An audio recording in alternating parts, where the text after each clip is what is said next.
Hello students, आज इस video में हम लोग कुछ प्रॉब्लम्स का क्विक रिवीजन करेंगे।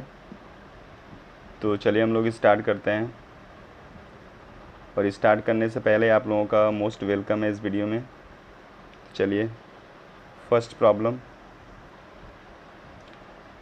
तो फर्स्ट प्रॉब्लम है, which type of the system is thermos flask.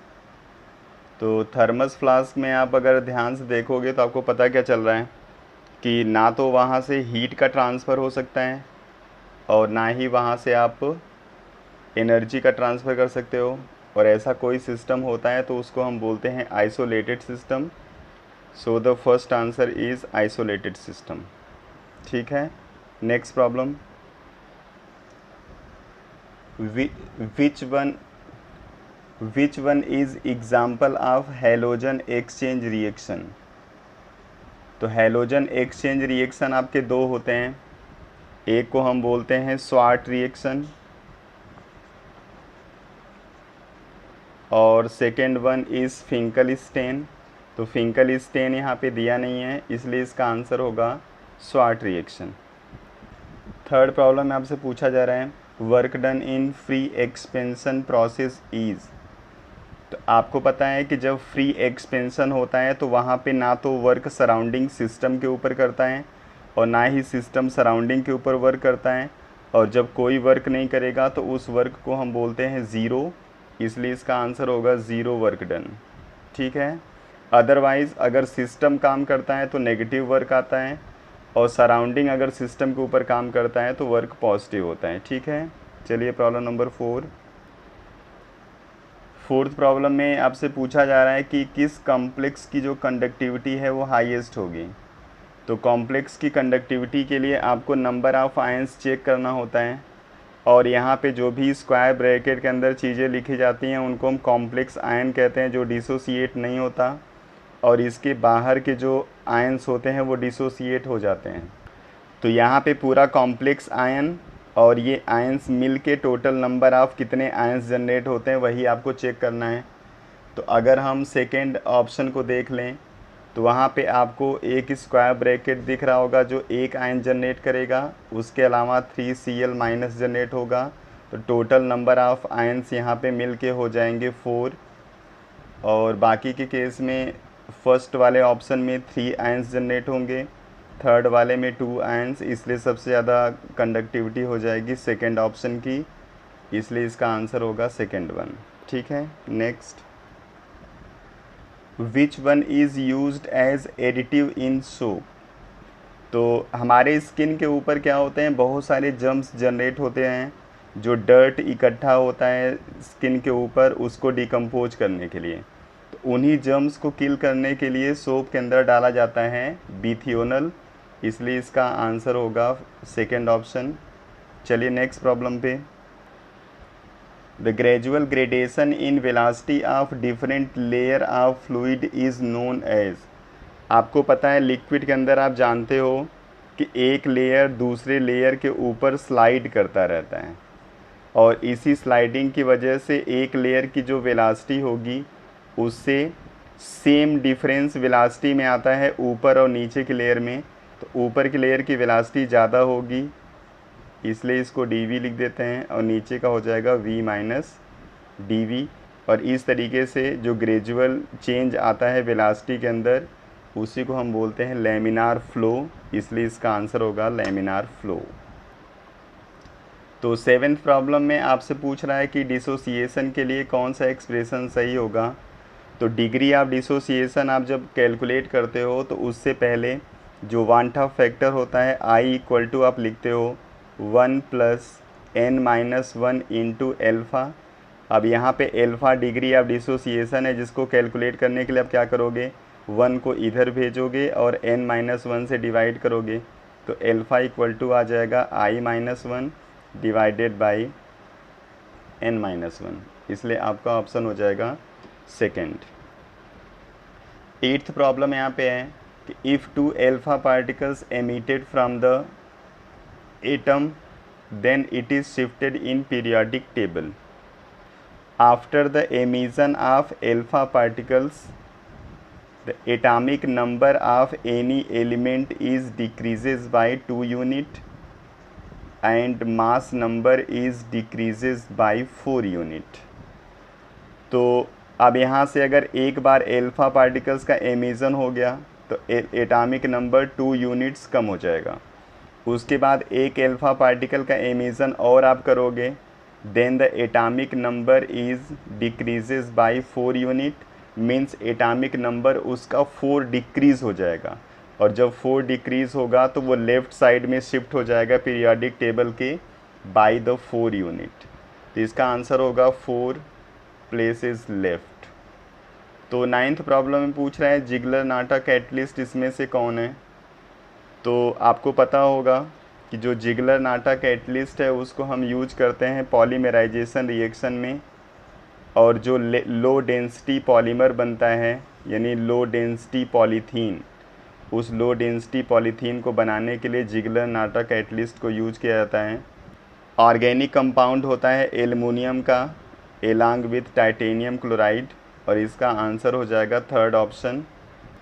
चलिए नेक्स्ट प्रॉब्लम। जब दो पी ऑर्बिटल बॉन्डिंग में इन्वॉल्व होंगे तो उनके बीच में जो ओवरलैपिंग होगी वो साइड वाइज हो सकती है और हेड ऑन हो सकती है। तो this one is head on overlapping, जिसकी वजह से सिग्मा बॉन्ड बनता है। और जब ये साइड वाइज ओवरलैप करेंगे लाइक दिस, तो इस कंडीशन में पाई बॉन्ड बनेगा। तो यहाँ पे जो पी ऑर्बिटल होते हैं उनके पास ये दोनों पॉसिबिलिटी होती है ओवरलैपिंग की, इसलिए सिग्मा और पाई दोनों बॉन्ड ये बनाएंगे, इसलिए ऑप्शन 3rd सही हो जाएगा। ठीक है, चलिए नेक्स्ट प्रॉब्लम। तो नेक्स्ट प्रॉब्लम में आपसे पूछा जा रहा है कि पोटेशियम पर मैग्नेट एसिडिक मीडियम में ऑक्सैलिक एसिड को ऑक्सीडाइज करके क्या बनाएगा। तो ऑक्सैलिक एसिड जिसको हम बोलते हैं COO-, जिसको शॉर्ट फॉर्म में लिखा जाता है C2O4 पे 2-, जब इसका ऑक्सीडेशन होता है तो ये कन्वर्ट हो जाता है कार्बन डाइऑक्साइड गैस में, इसलिए इसका आंसर हो जाएगा 2nd ऑप्शन। नेक्स्ट प्रॉब्लम में आपसे पूछा जा रहा है थर्मल स्टेबिलिटी का ऑर्डर क्या होगा। तो थर्मल स्टेबिलिटी का मतलब होता है कि कौन सा कंपाउंड कितना ज़्यादा स्टेबल है और कितने हाई टेम्परेचर तक उसको स्टेबल हम रख सकते हैं, मीन्स उसके बॉन्ड के अंदर ब्रेकिंग नहीं होगी। तो यहाँ पे जिस एटम की साइज़ बहुत छोटी होगी उसके अंदर थर्मल स्टेबिलिटी ज़्यादा होती है, और छोटी होने के साथ साथ अगर वहाँ पे कोई दूसरा इंटरेक्शन और भी प्रेजेंट हो जो कि स्ट्रांगर हो तो और अच्छी बात है, स्टेबिलिटी और ज़्यादा बढ़ जाएगी। तो जैसे जैसे आप डाउन द ग्रुप जाते हो वैसे वैसे साइज एटम की बढ़ती है, इसलिए थर्मल स्टेबिलिटी कम होने लगती है, क्योंकि बॉन्ड की लेंथ बड़ी हो जाती है और उस बॉन्ड के ब्रेक होने के चांस बढ़ जाते हैं। और सबसे ऊपर वाला यहाँ पे ऑक्सीजन है जो हाइड्रोजन के साथ हाइड्रोजन बॉन्ड भी बनाता है, और हाइड्रोजन बॉन्ड ज़्यादा स्ट्रांग होता है as compare to the covalent and other van der Waals force. तो इस कंडीशन में सबसे ज़्यादा थर्मल स्टेबिलिटी वाटर का होगा, उसके बाद सल्फ़र के हाइड्राइड का, फिर सिलीनियम के हाइड्राइड का, इसलिए ऑप्शन आपका 3rd सही हो जाएगा। तो फैराडे के लॉ के अकॉर्डिंग अगर किसी भी मेटल के डिपोजिशन को चेक करना होता है तो वहाँ पे W=ZIT हम यूज करते हैं, जहाँ पे Z की जगह हम लिख सकते हैं molecular mass into I into T divided by valency factor into 96500। तो ये फार्मूला आप कब यूज करोगे, जब आपको करंट दिया जाएगा, टाइम दिया जाएगा, उस कंडीशन में। यहाँ पे करंट फैरेड के फॉर्म में दिया गया है और टाइम नहीं है, इसलिए हम इस फार्मूले को फिर यूज नहीं कर पाएंगे, इसलिए हम इसका आंसर रिएक्शन के बेस पे लिखेंगे। तो जब हम एल्युमिनियम को डिपॉजिट करेंगे तो एल्युमिनियम सॉलिड के फॉर्म में डिपॉजिट होगा, that's why aluminium 3+ ion take 3 electron and converted into aluminium solid and deposited over the cathode. तो यहाँ पे अगर इस रिएक्शन को देखो तो एल्युमिनियम टोटल जो डिपॉजिट होगा वो होगा 27 ग्राम, और इस 27 ग्राम को डिपॉजिट करने के लिए 3 फैरेड्स ऑफ इलेक्ट्रॉन्स आर यूज्ड। तो ये 3 फैरेड इलेक्ट्रॉन यूज हो रहे हैं। तो अब यहाँ से इसको सॉल्व कर सकते हो। 3 farad electrons are required for the deposition of 27 gram, that's why 1 farad is require for the deposition of 9 gram, that's why 0.1 farad is require for the deposition of 0.9 gram. इसलिए आपका जो आंसर होगा वो third वाला हो जाएगा। ठीक है। नेक्स्ट प्रॉब्लम में बोला जा रहा है कि हैबर प्रोसेस से 20 मोल अमोनिया बनाने के लिए कितने मोल हाइड्रोजन की ज़रूरत पड़ेगी। तो अगर हम यहाँ पे रिएक्शन लिख लें तो H2 + N2 मिल के अमोनिया बनाते हैं, और जब 3 मोल्स H2 और 1 मोल N2 मिलते हैं तो 2 मोल अमोनिया यहाँ पे बनता है। ठीक है। अब यहाँ पे आपको बनाना है 20 मोल, तो इसके लिए कितना मोल हाइड्रोजन ज़रूरी होगा यही आपको बताना है। तो अमोनिया के 2 मोल को बनाने के लिए हाइड्रोजन की रिक्वायरमेंट हो रही है 3 मोल की, इसलिए 1 मोल बनाने के लिए चाहिए 3/2 moles of H2। That's why 20 mole of ammonia is generated by using 3/2 × 20 means 30 mole of H2। तो इसका आंसर हो जाएगा 30 मोल।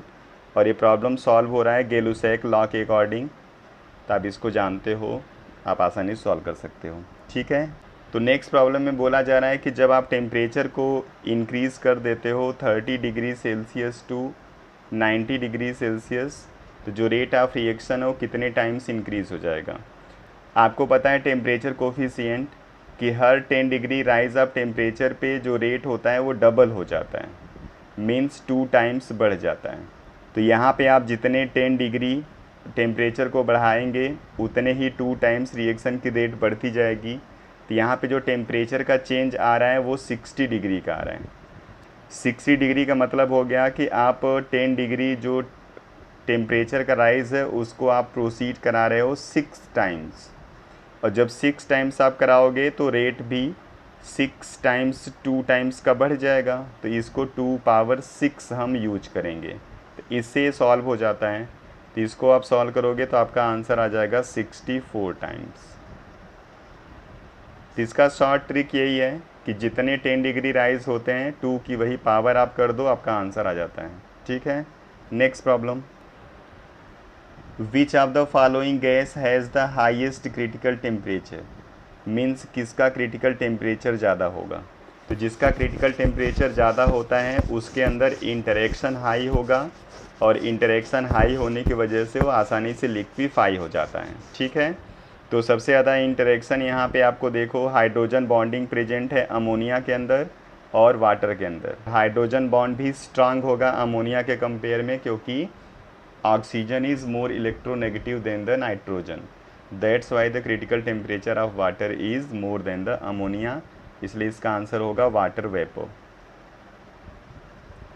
नेक्स्ट, किसी भी ऑक्सीक्लोराइड्स के अंदर जैसे जैसे ऑक्सीजन का नंबर हम बढ़ाते जाते हैं, मीन्स क्लोरीन का ऑक्सीडेशन स्टेट बढ़ाते जाएंगे, एसिडिटी बढ़ती जाती है, इसलिए सबसे ज़्यादा एसिडिटी हो जाएगा HClO4 का। ठीक है। नेक्स्ट प्रॉब्लम, जब हम इथेनोइक एसिड का रिएक्शन कराते हैं रेड फास्फोरस के साथ विद ब्रोमीन, तो यहाँ पे एल्फ़ा एलिमिनेशन होता है, और इस रिएक्शन को हम बोलते हैं हेल-वोलार्ड-जेलेंस्की रिएक्शन, जिसको शॉर्ट फॉर्म में HVZ रिएक्शन कहते हैं, इसलिए इसका आंसर होगा फर्स्ट। नेक्स्ट प्रॉब्लम में आपको पता है आइडियल गैस के लिए लिखते हो PV = nRT, और अगर हम नंबर ऑफ मोल्स किसी गैस का कांस्टेंट कर दें तो उस कंडीशन में ये पूरी वैल्यू कांस्टेंट हो जाएगी, इसलिए PV आपको मिल जाएगा कांस्टेंट। और PV कांस्टेंट होने का मतलब क्या है कि जितना ज़्यादा प्रेशर को बढ़ाते जाओगे वॉल्यूम उतना ही कम होता जाएगा, और दोनों प्रोडक्ट एक दूसरे के वैल्यू को हमेशा फिक्स रखेंगे। तो अगर आप यहाँ पे वॉल्यूम के अंदर 10 डिग्री राइज़ कर देते हैं, तो वॉल्यूम अगर 10 डिग्री आप राइज़ करोगे तो प्रेशर 10 डिग्री डिक्रीज़ हो जाएगा, क्योंकि यहाँ पे प्रोडक्ट हमेशा कांस्टेंट रहना है, इसलिए हो जाएगा इसका आंसर डिक्रीज़ बाय 10 डिग्री। ठीक है। नेक्स्ट प्रॉब्लम, यहाँ पे जब किसी दो मटेरियल को मिला के आपसे कोई कोलाइडल सॉल्व बनाया जाता है और वहाँ पे आपको डबल लेयर चेक करना होता है। तो सबसे पहले आप चेक कर लो कि सॉल्यूट कौन है और सॉल्वेंट कौन है। तो यहाँ पे आप देखो कि I added into the AgNO3 means AgNO3 is the solvent. तो सॉल्वेंट का ही जो आयन होता है वो एग्रीगेट होता है और डबल लेयर बनाता है, ठीक है।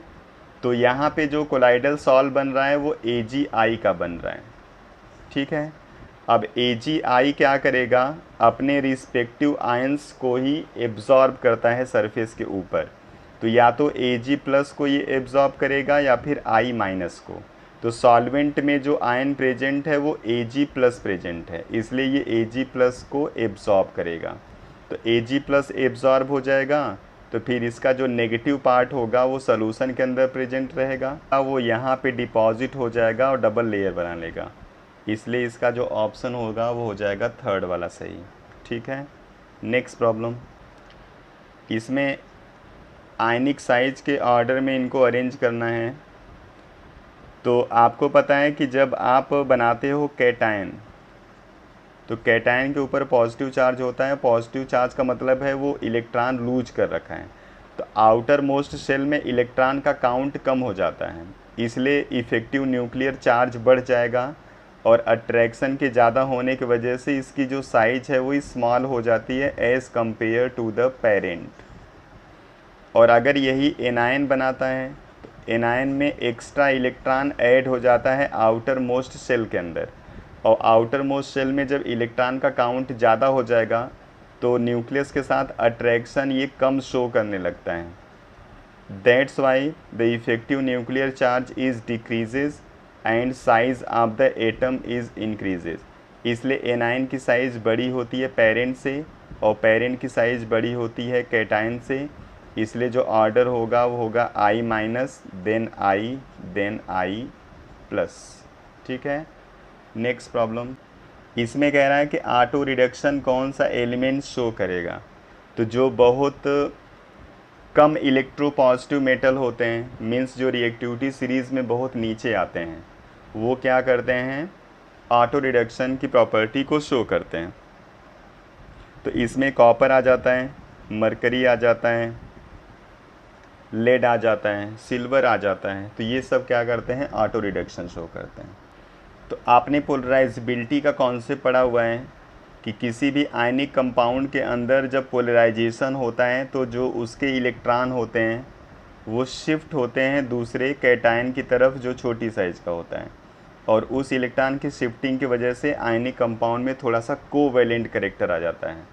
तो जो पोलराइजेशन है वो कोवैलेंट कैरेक्टर जनरेट करेगा, इसलिए ऑप्शन होगा सेकंड सही। नेक्स्ट प्रॉब्लम में बेंजीन डाईएजोनियम सॉल्ट का जब हम ट्रीटमेंट वाटर के साथ करेंगे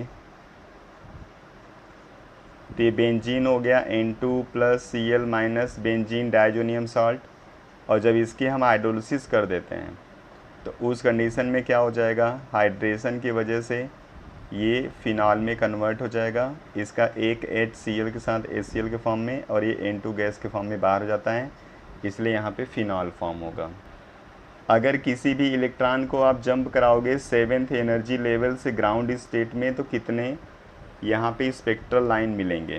तो स्पेक्ट्रल लाइन का जो काउंट है वो है number of spectral line equal to n(n-1) divided by 2, जहाँ पे n है कि किस एनर्जी लेवल से इसको ड्रॉप किया गया है, और इसको ग्राउंड स्टेट में आएगा तभी इस फार्मूले को लगाना है, अदरवाइज़ किसी दूसरे एनर्जी स्टेट में आएगा तो फार्मूला चेंज हो जाएगा। तो यहाँ पे n की वैल्यू आपको 7 पुट करनी है, तो 7 × 6 डिवाइडेड बाई 2 आप करोगे तो 7 × 3 = 21 स्पेक्ट्रल लाइन आएगा। तो इसका आंसर होगा 21, ठीक है।